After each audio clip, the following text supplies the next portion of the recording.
There's a 14-year-old girl in my life who I call my daughter, but really she's my ex-stepdaughter. I only call her my daughter sometimes when it just doesn't make sense to explain all that.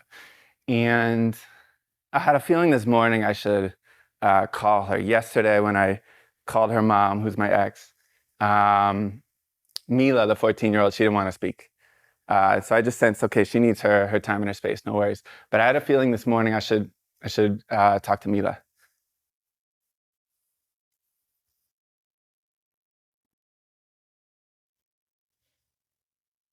And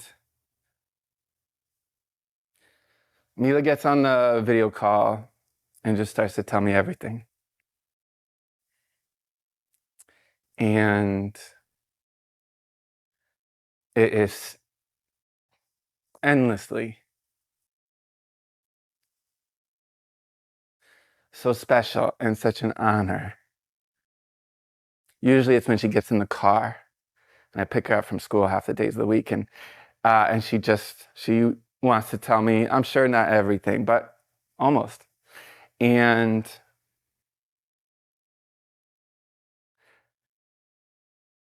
I'm not her father, but I'm sort of a father figure in her life. And when I mention her or my son who's 7, especially Mila at 14, people say, oh, teenage years are the worst. And inside, I'm just like, no, they're not. But I've been so blessed through the pain of my life path to come across a skill set that lets me get along with Mila. And that skill set is what I want to share with you guys today. So if you're familiar with the sculptor Michelangelo and his sculpture David, as I've read it, Michelangelo was the 4th sculptor to be given this big block of marble to sculpt, to try to carve out this angel. The previous 3 had failed. They were just like, this piece of marble is not workable. And they gave it up. And so it came into his hands, and he was this young, aspiring artist who nobody knew yet. And he carved this genius masterpiece that I can mention David, and probably everyone in this room knows what I'm talking about. And Michelangelo, when he was asked about this sculpture, he said it was simple. He said, I saw the angel in the marble, and I carved until I set him free. And the point I want all of you to come away with today is that inside every one of us, there's an angel in the marble. And with a certain intention and a certain skill set, you can bring that angel out in each person. And the angel in each person is, who are they beneath their insecurities and their fears and their trauma, when they're just relaxed and silly and affectionate and they're confident and they're creative. That version of each of us, which is inside, is the angel in the marble. So how do we set these angels free? All right, so who am I? I run a tutoring company, and I've taught SATs and high school academics for a while, but I gave that up a few years ago and started to teach social skills instead, mostly to teenagers and 20-somethings. And I've worked with a lot of kids who don't know what to say in conversation, feel really awkward, feel out of place.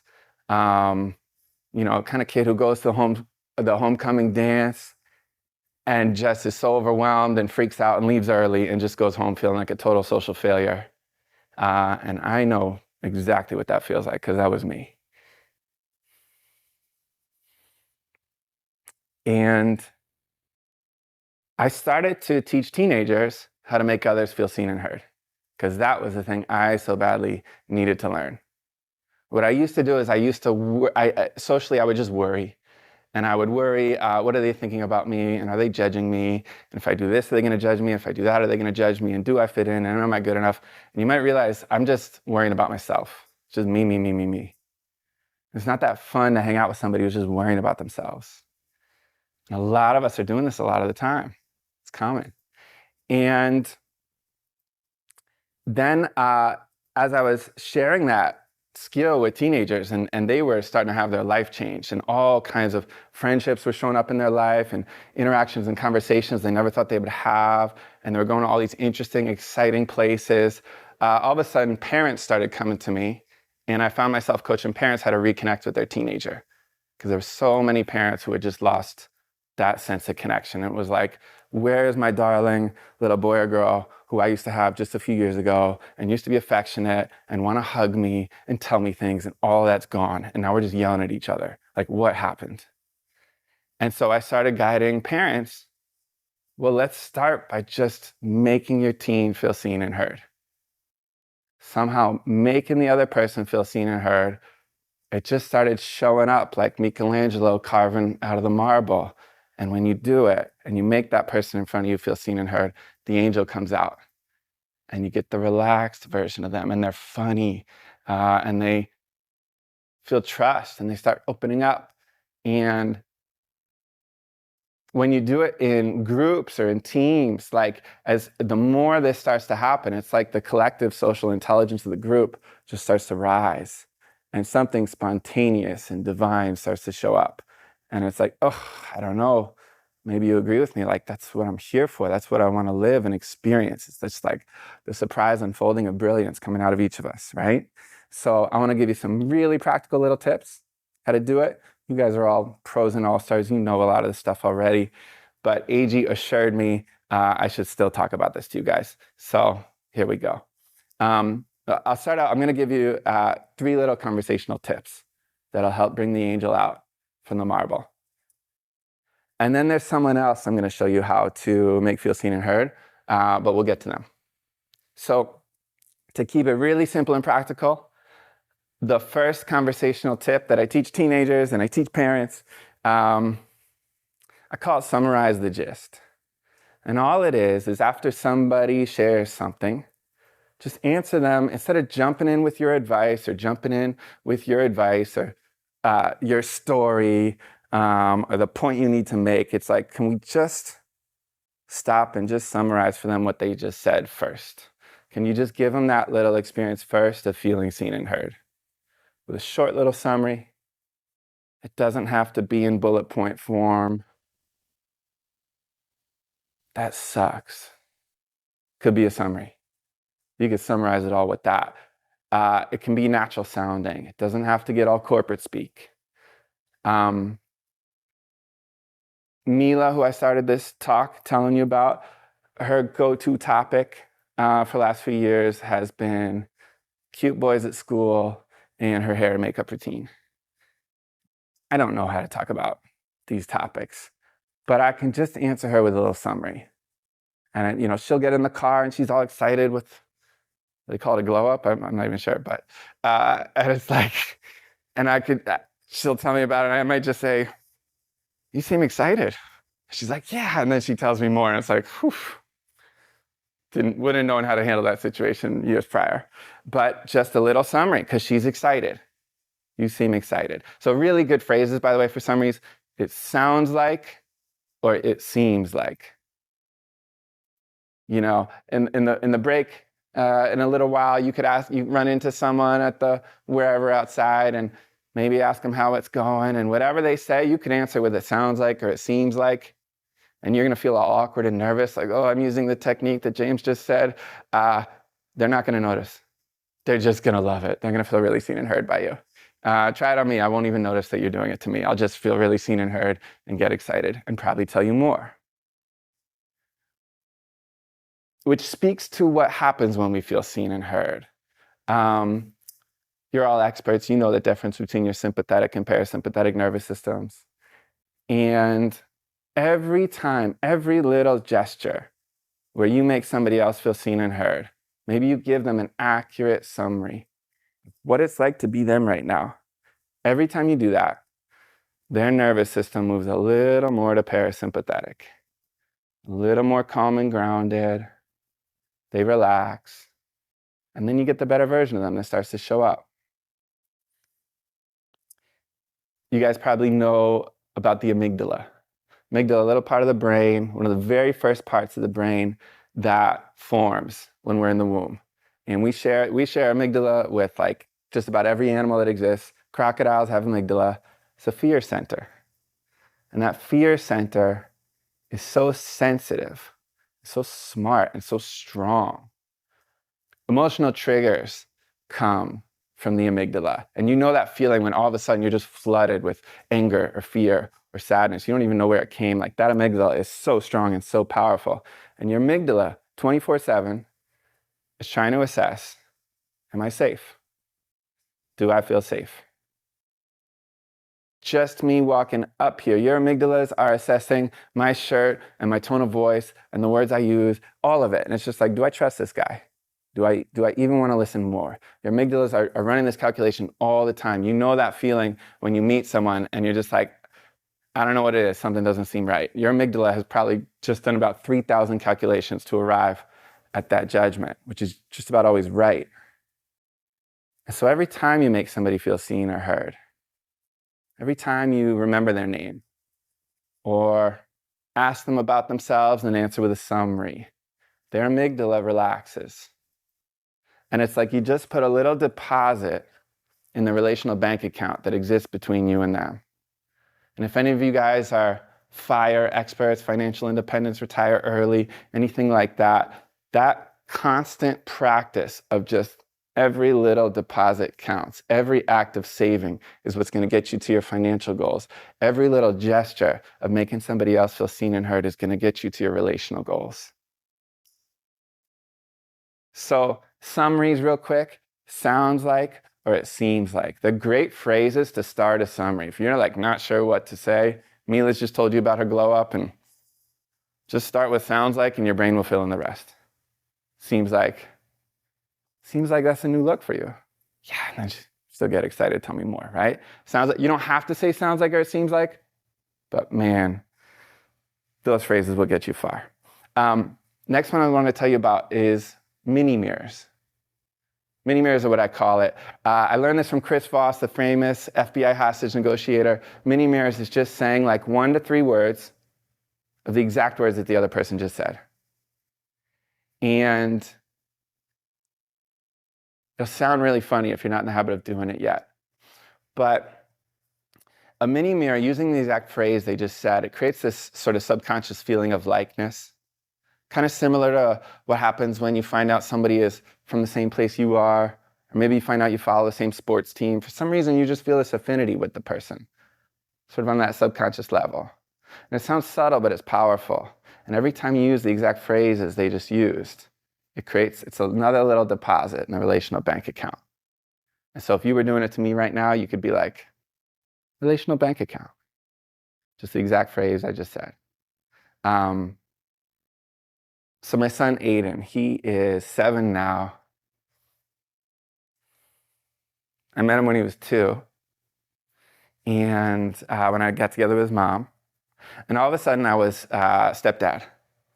And I'd always stayed away from the single moms because I wanted to have my own kids. But I end up with Aiden's mom.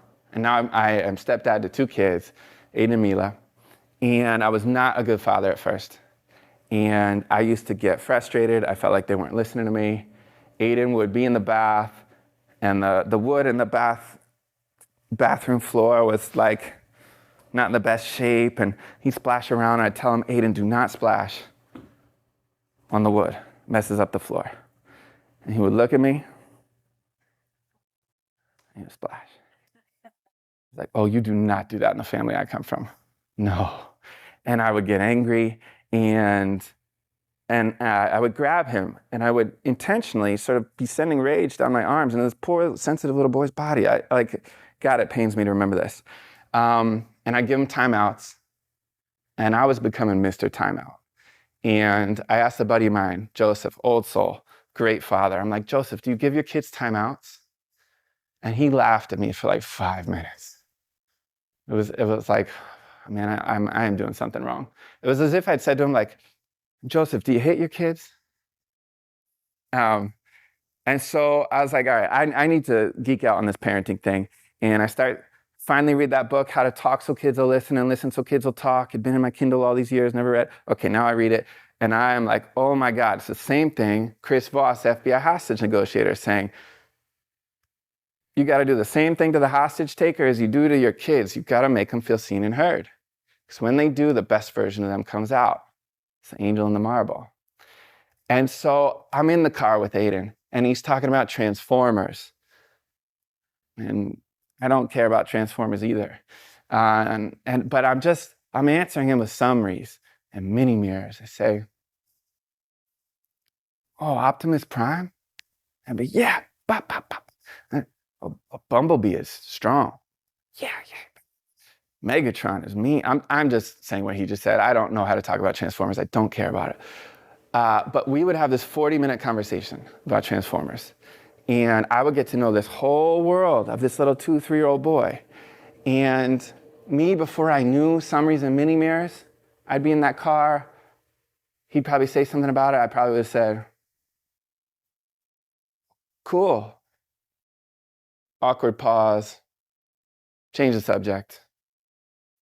And I would never get to know this whole part of his world. And I swear, these days we get out of the car, we go to the cafe or whatever, everything they say in that car ride is so precious. It's sacred. And I'm looking, in whatever way, it's got to feel natural, but I'm looking to make them feel seen in what they just said. I feel like I'm stroking a kitten as I drive. And then we walk into the cafe or whatever out of the car, and it's like, I feel like there's this love orb or bubble around us. And I feel like people can feel it. They see it when we walk in there. And I'm not even together with Aiden and Amelia's mom anymore. And I'm not even the biological father. And they are like glomming onto me just like I am to them of like, will you be my father figure? None of this happens without many mirrors and summaries. No. Take a moment. Who in your life have you had that you felt like brought out the angel and the marble inside of you? Who was it?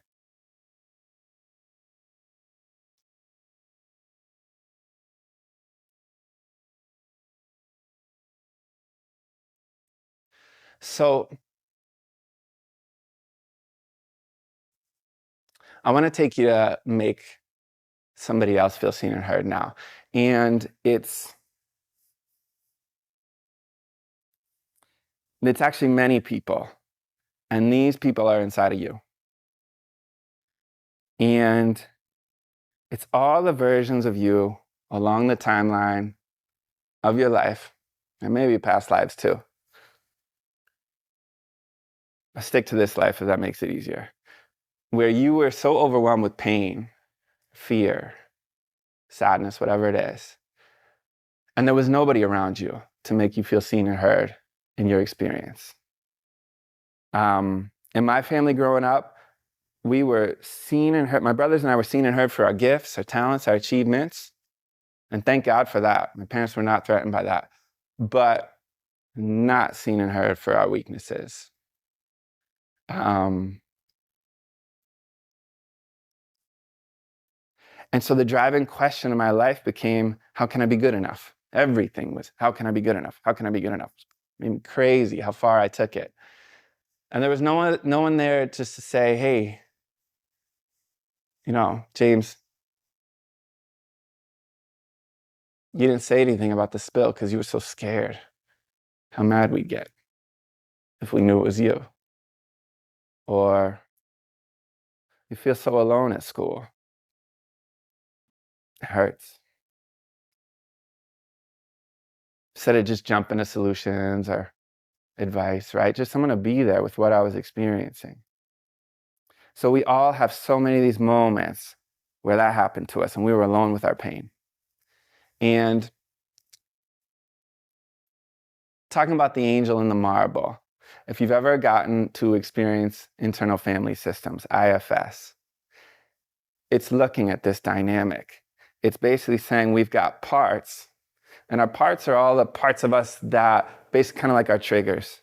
When do we get really anxious? When do we get fearful? When do we get mad? When do we get jealous? Whatever it is, call those our parts.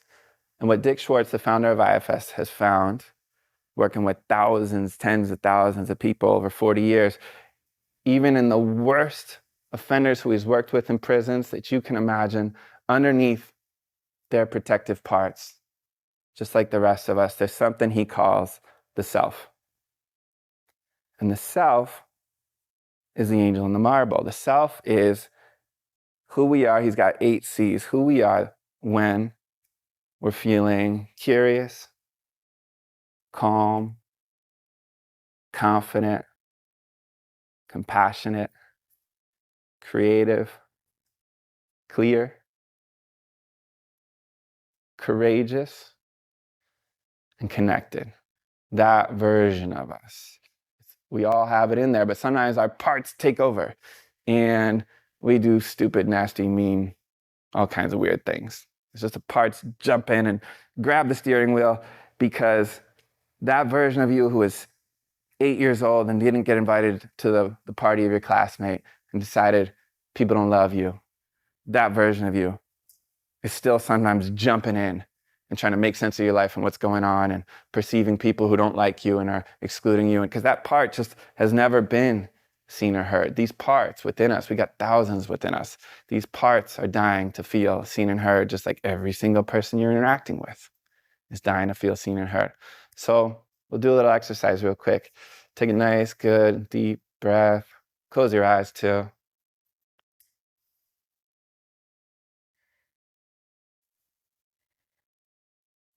And just notice a part that tends to take you over still.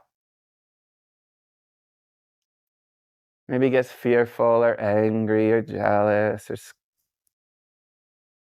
you already know what it is probably. And see if you can sense when you go into that part, where does the energy of that part live in your body?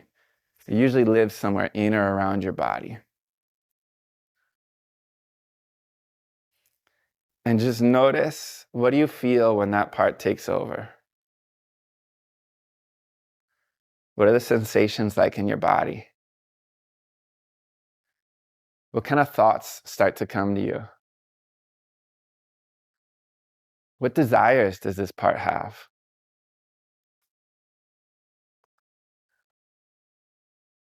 What images start to come to mind when you're in that part? And as you relax and ground and center, we're going to talk to that part. That part has a consciousness. And if you get relaxed and quiet, you'll start to hear it speak back. And just ask it, how have you been trying to protect me? When you do that thing you do, what are you trying to do for me?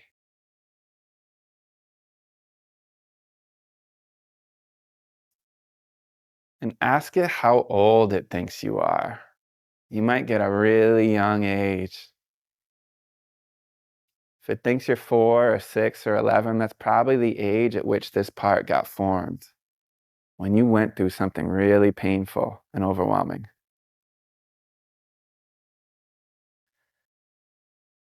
That part is actually designed to protect you from other parts that are holding very tender emotions.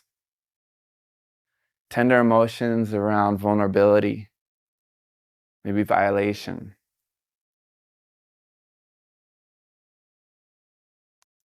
And ask that protector part, hey, would it be okay if we just make feel seen and heard those more tender parts that you've been protecting me from having to feel?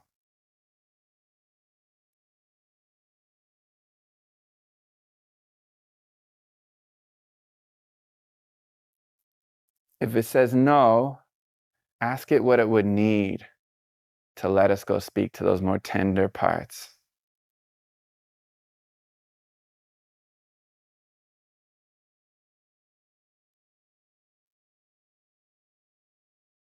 Now, assuming you've got permission to talk to the tender parts, and if not, we'll speak about it later.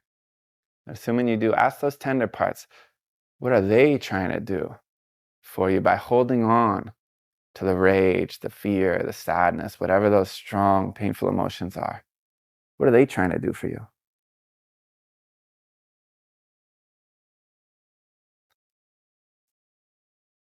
And ask them, would you be willing to give up these emotions?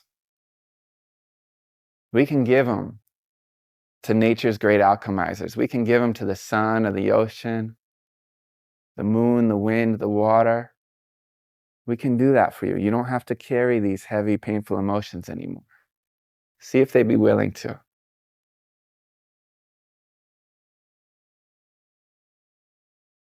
And ask them, where in the universe would you like to go? If you could go anywhere you wanted, what would be your favorite place?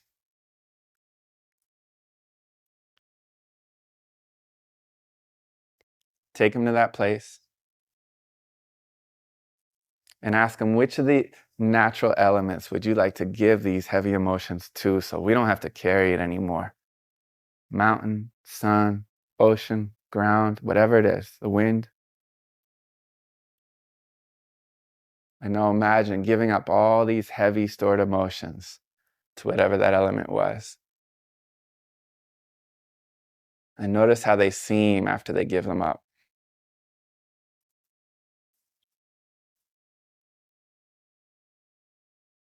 And now ask them, hey, now that you don't have to carry these heavy emotions anymore, what would you like to do? What would you like your job to be going forward? So we don't need that old job anymore.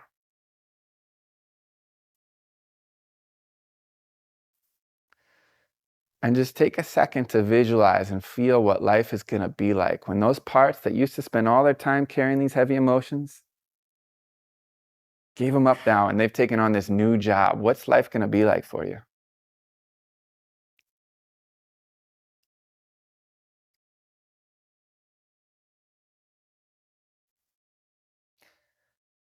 And go back to that protector part, the one that didn't want you to feel all those tender emotions. The one that used to compulsively do this or that just to prevent you from having to feel those tender emotions. Well, those emotions are gone now. Ask that protector part, would you be willing to relax? Would you be willing to relax instead of triggering into that response? And let self, or that angel inside, that version of me, handle these situations going forward.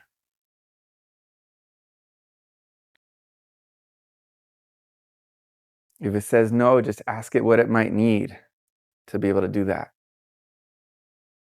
It might need your assurance that you're really going to take care of yourself this time.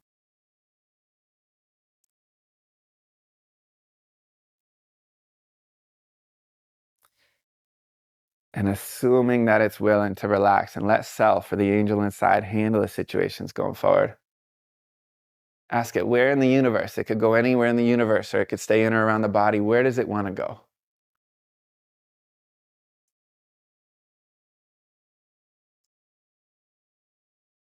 And ask it from here, what job do you want to take on now? Instead of having that old reactive response, what job would you like to take now? You find sometimes if it was a really self-critical part, a lot of times you might find, hey, it actually wants to be your cheerleader now. Whatever it says. And take a moment and just visualize and imagine, what is life going to be like when that part takes on this new job instead?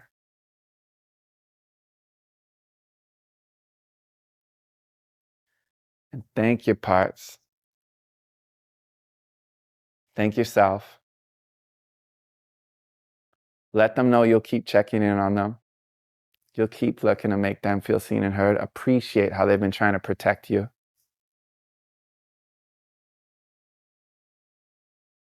And just know that going forward, whether it's the person in front of you or these parts inside, these versions of you from your past, they're all dying to feel seen and heard by somebody who cares. And when you show up with this skill set and this intent to the people outside and the parts inside, you've got the recipe to bring out the David, to bring out the angels from the marble.